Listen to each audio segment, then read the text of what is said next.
सोबिन आगामी सीते को आया जोहार। आज हम देखेंगे कि मुंडा व्याकरण में आ का महत्व क्या है, इस आ का बल या ताकत क्या है। इसके बाद हम सहायक धातु या सूचक धातुओं के मूल को देखेंगे। तीसरा भाग होगा व्यक्तिवाचक सार्वनामिक विधेय। चौथा बिंदु मूल धातुओं के कार्यक्षमता के बल पर आधारित है। आखिरी में हम काल निर्माण में इसका प्रयोग देखेंगे। पर आगे बढ़ने से पहले हम फिर मूल परिभाषा से शुरू करते हैं। पिछले भाग में हमने आ, ई, ए, ओ, ऊ के उद्गम को देखा था। आज कल्पना कीजिए कि उस मूल ई यानी वाह के अस्तित्व ने आ के भीतर विभेदन या डिफ्रेंशिएशन शुरू कर दिया हो, यानी कि एक तरह का तुलना करना शुरू कर दिया हो। उस ई के करीब को उसने ने से परिभाषित किया है। इसी क्षण तब उसने अपने से दूर की स्थिति n से परिभाषित की है। यहाँ ही हम देख सकते हैं कि ई संबंध का आधार ए के घटते रूप द्वारा करता है। ए के अति लघु ए का उद्गम यही मूल से शुरू है, इसलिए सकर्मक क्रियाएं ए द्वारा संभाली जाती हैं। ए के कार्य का कर्ता से संबंधी परंतु विभेदित रूप की परिभाषा है। हम इस पर आगे देखेंगे। अभी देखते हैं कि ने और एन के बाद अति दूर या दूरस्थ स्थिति किस परिभाषा द्वारा स्थापित है।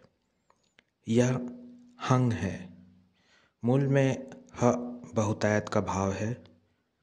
अंग ध्वनि इसके तात्विक स्थिरता या कहिए कि उसके शिथिलता का सूचक है, एक सीमा है। यहाँ सिर्फ मैंने ये शब्द में ये सिर्फ नहीं हो रहा, परंतु कई और संरचना में प्रयोग हो रहा है, जिस पर हम समय अनुसार चर्चा करेंगे। तो हमने देखा कि ई अपने स्थिति की तुलना में ने, एन और हंग की परिभाषा विभेदित किया और यह परिभाषाएं ये, वो और वहाँ दूर वो की परिभाषा हुई। परंतु ध्यान दीजिए कि यह परिभाषा विशुद्ध है। इसमें चल, अचल, चेतन, अचेतन, रूप, निरूप कुछ भी नहीं है। ये रूप बाद की परिभाषाएं द्वारा प्रकट होती हैं। अब आप कल्पना कीजिए कि अ के प्रकटन के बारे में, माने उसकी उपस्थिति के बारे में ई को अगर शंका हुई, वह अ के स्थायित्व को अपने चेतना के भीतर स्थिर मानना चाहता हो, तब वह क्या करेगा? वह चेतना पर बल डालता है कि अ का अस्तित्व निश्चित है। यह मानसिक बल या मानसिक धारणा ही तब ग या गी है। पर इन सब धारणाओं के उद्गम में से एक और नए रहस्य का उद्घाटन होता है। इस मूल चेतना ई को यह अनुभूति होती है कि वह ने यानी निश्चय यही और ग यानी निश्चय अस्तित्व है। यह ई न गे तब द्रुत संकुचीकरण द्वारा इंग में परिवर्तित हो जाता है। यही इंग स्वयं चेतना, स्वयं प्रभुता, स्वयं अहं की परिभाषा होती है। यहाँ हम देख सकते हैं कि भले अंग ध्वनि न और ग का संकुचीकरण है, परंतु वह यथार्थ तात्विक सत्य की सीमा भी है। ई अब स्वयं से परिचित है, अतएव वह सृष्टि के अन्य कृतियों को समझना शुरू कर सकता है। भाषा विज्ञान और भाषाविद यह धारणा रखते हैं कि मनुष्य जब ध्वनि उच्चारण शुरू करता है, तब स्वरों के बाद सबसे पहला व्यंजन वर्ग माँ वर्ग आता है। और यही कारण है कि विश्व की कई भाषाओं में माँ और पिता के लिए जो शब्द हैं, जैसे कि माँ, बाबा, अम्मा, अबा, व्यंजन माँ वर्ग जो है उसी में होते हैं। इसी माँ वर्ग का सरल से जटिल का जो क्रम है, उसमें ब और प आता है। माँ का उच्चारण ओंठ से है। ब उच्चारण करने के लिए थोड़ा बल लगता है। प सबसे अधिक बल लेता है। आप उच्चारण करके देख लीजिए, म, ब, प। इस वर्ग के बाद न वर्ग है, जिसमें न, द और त है। इसमें भी सरलता से जटिलता का जो क्रम है वह न, द, त। हमारे कई संबंध यानी मुंडा भाषा में संबंध सूचक कई शब्द इन्हीं वर्गों के व्यंजनों से बने हुए हैं। पर फिलहाल हम माँ वर्ग पर वापस आते हैं। इंग द्वारा इस माँ वर्ग के विभेदन द्वारा गणित यानी गिनती की शुरुआत भी होती है। इसीलिए मुंडा में गिनती माँ से शुरू है। क्या है यह गिनती तब? इंग पहले विभेदन यानी डिफरेंशिएशन को कहता है मी, दूसरा होता है बार, तीसरा होता है पिया। यह तीन शुरुआत भी हैं और रहस्य ज्ञान यानी एसोटेरिक नॉलेज का संज्ञान भी। आगे की गिनती इन शुरुआती विभेदन पर ही टिकी है, पर वो हम गिनती अध्याय में देखेंगे। फिलहाल हमारा उद्देश्य इन तीन के जो विभेदन है यानी तुलनात्मक अंतर है उन पर केंद्रित है। इन तीन परिभाषा में बार और पिया के संरचना में भी रहस्य ज्ञान है, पर वह बाद में। अब आप यह देखें कि पहले के समान यदि इन तीन विभेदन में संबंध सूचक अ का उद्भव करे तो बनता है मैं, बेन और पे। मैं इंग द्वारा अपने से पृथक अलग चेतना को इंगित करती परिभाषा है। मुंडा में यही तब तुम या तू की परिभाषा हो जाती है। बेन तब संख्या अनुसार दो की परिभाषा है। यह इंग द्वारा एक जोड़ी, एक युग्म, एक अस्तित्व जो दो चेतना में बटी हुई है की परिभाषा है। मुंडा में बेन किन्हीं दो लोगों के लिए परिभाषित है, परंतु इसकी मूल परिभाषा एक वैवाहिक जोड़ी के लिए हुआ करती थी, क्योंकि दो रहस्य ज्ञान में एक कृत्रिम स्थिति है जो बाद में उत्पन्न होती है। विवाह दो अलग चेतना का एकीकरण है, इसीलिए बे और नेक से बेन बनता है। बे प्रयोग असंभव है, जैसे दो एक कृत्रिम संख्या। आखिर में दो से अधिक, तीन या अनेक की परिभाषा पे है। मुंडा में यह बहुसंख्यक यू ऑल यानी आप सब की परिभाषा है। अब माँ वर्ग के व्यंजन द्वितीय चेतना व्यक्तिवाचक सर्वनाम है, यानी मैं, तुम, बेन आप दोनों, पे आप लोग। ये सेकंड पर्सन माने आपका सिंगुलर, डुअल और प्लूरल प्रोनाउन है। फिर मूल ई ए के अन्य वाचक सर्वनाम क्या है? ई तृतीय चेतना व्यक्तिवाचक है, यानी थर्ड पर्सन, सिंगुलर ई और उसका दुर्बल रूप ए। इनका द्विवचन और बहुवचन किंग और को है। यह एक मुंडा तर्क हो सकता है कि को का ओ आके ओ करण का दुर्बल रूप है, परंतु रहस्य तर्क द्वारा यह भी कहा जा सकता है कि सभी चेतना का बहुकरण ओ होगा। फिर इसमें क क्या है? हम आगे देखेंगे कि मुंडा में क का मूल भाव गुणात्मक यानी बढ़ोतरी है, इसीलिए किंग द्विवचन हुआ ई का, पर सीमा में बंधा हुआ है अंग के कारण।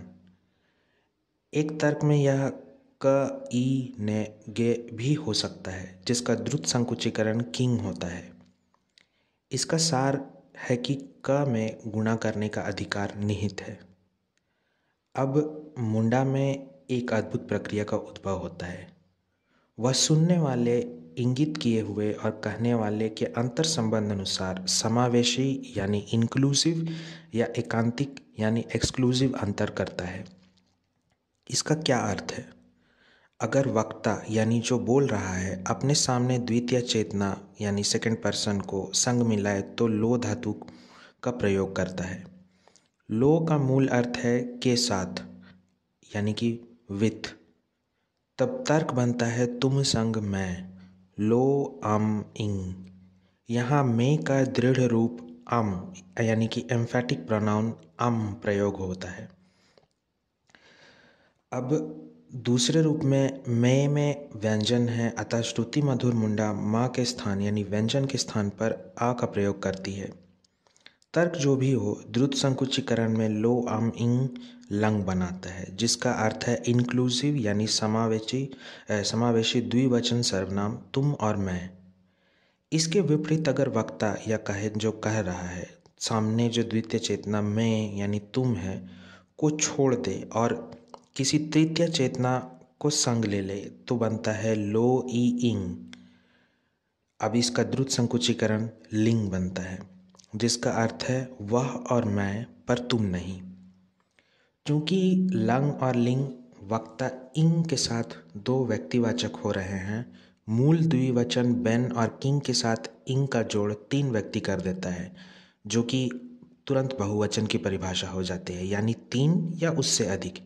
इसलिए इस इंक्लूसिव एक्सक्लूसिव का दो वर्ग है, द्विवचन लंग और लिंग, और द्विवचन और बहुवचन का एक ही, जैसे कि पे और बेन के साथ इंग बनाता है बू यानी हम सब, को और किंग के साथ इंग बनाता है ले यानी हम, पर आप या तुम या आप सब नहीं।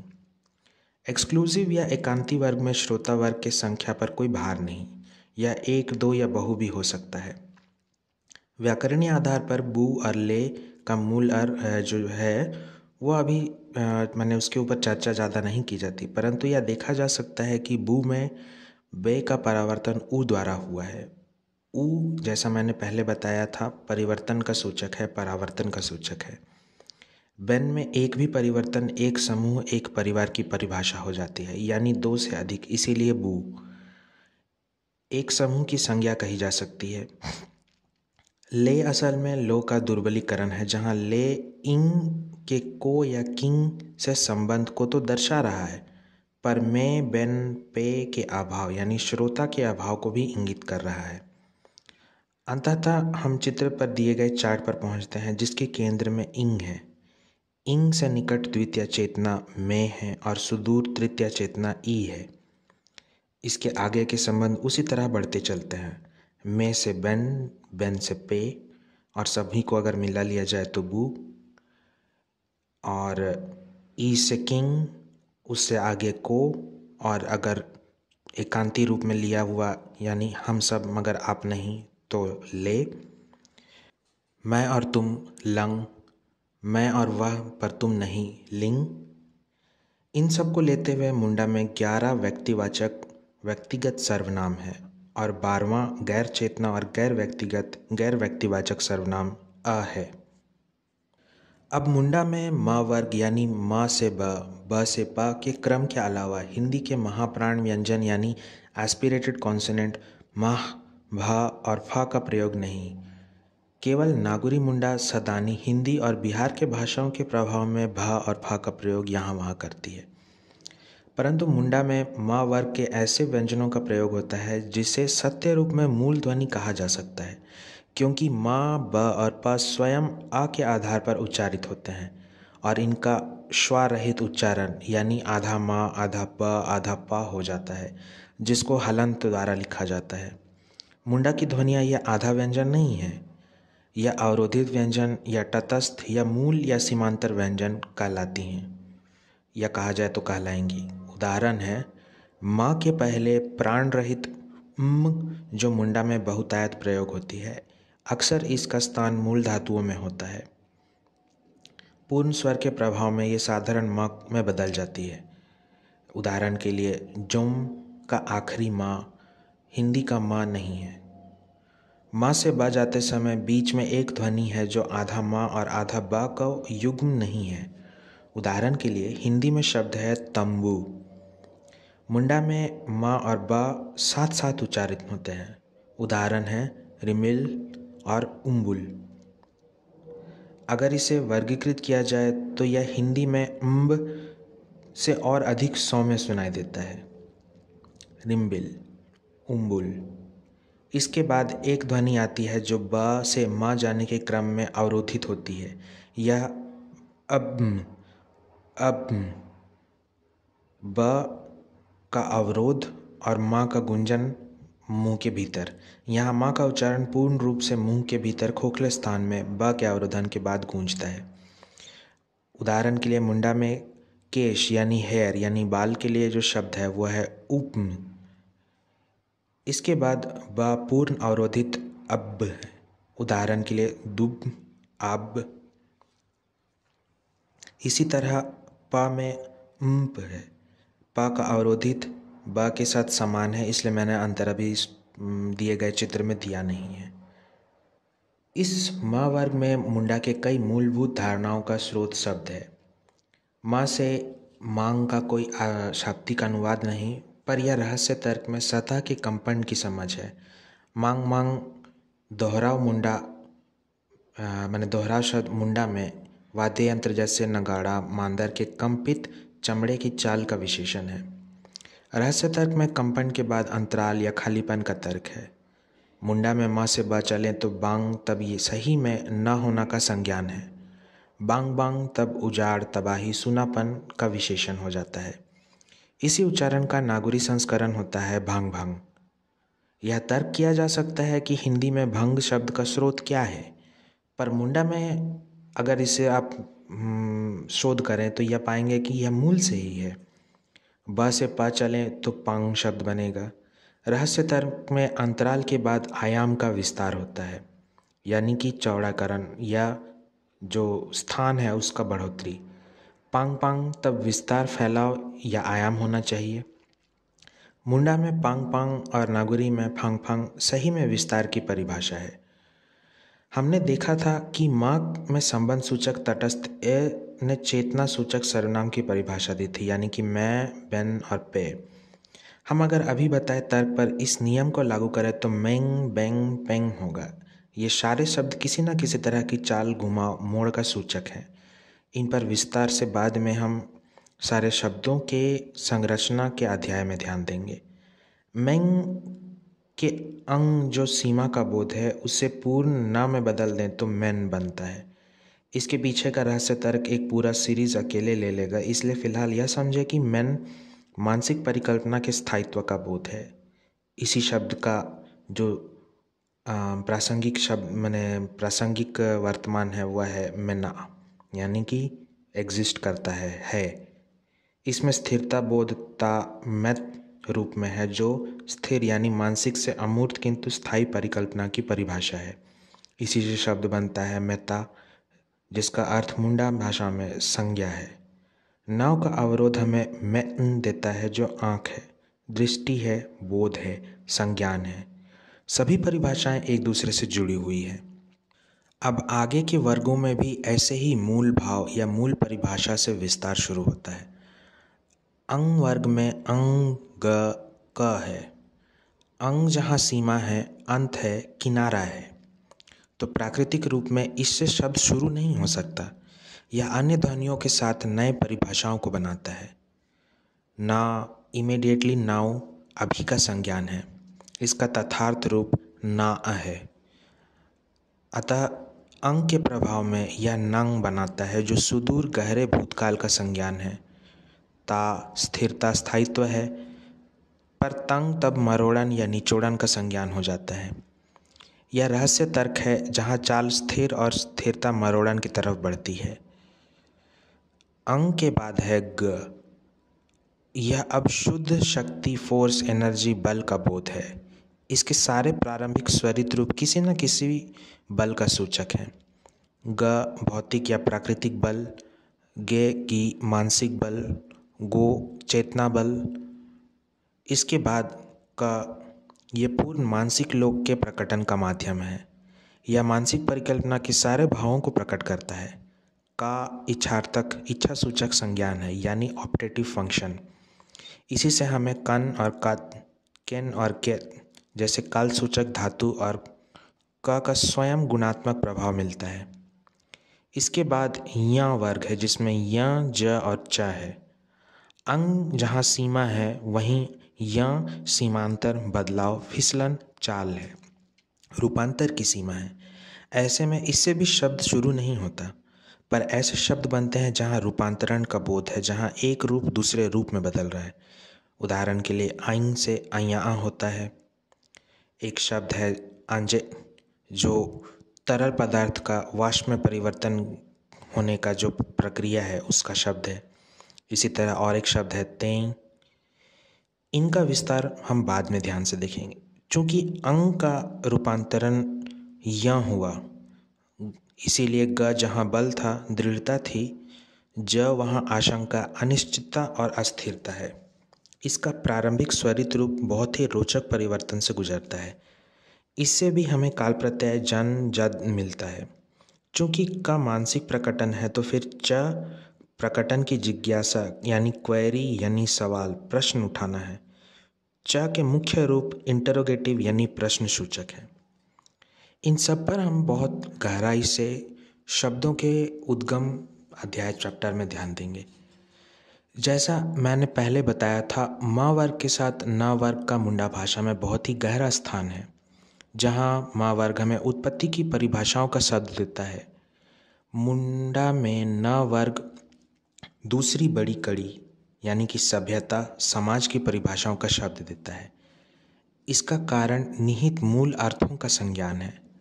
ना हमने पहले ही देखा है कि नए द्वारा विभेदन यानी डिफ्रेंशिएशन या कहिए अंतर पहचानने की शक्ति देता है, जैसे कि नए, एन और हन।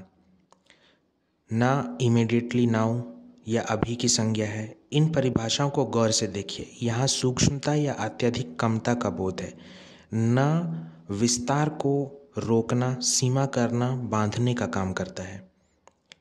इसीलिए इस शब्द से बनती हुई शब्दों में किसी किस्म का सीमा, किसी किस्म का ठहराव, किसी किस्म का रुकाव, किसी किस्म का अवरोध, इस तरह का भाव प्रकट होता है।